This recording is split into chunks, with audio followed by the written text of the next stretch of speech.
Hi, my name is Eric Peach. We are at the Salvation Army headquarters, and this is my Spartan internship.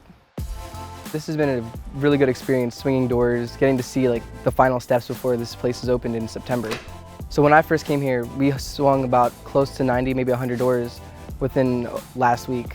So a lot of my job has been putting up doors, being a laborer. I got to watch somebody put in hardware for all the doors, which was quite a fun experience actually. So with my construction experience, I got to build a mini house actually.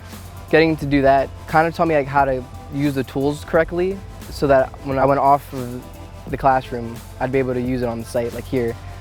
I've been able to use a handsaw, I've been able to use the power drills correctly.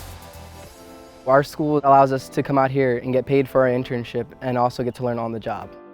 And it's a good opportunity that the construction site allowed us to come here and work for Pyramid and get along the ropes and see if they would want us actually when we also get out of high school, so we have somewhere to start.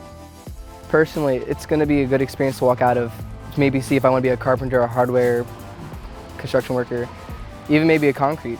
It just depends. It's definitely going to be a good thing to put on a resume. That's going to be really good.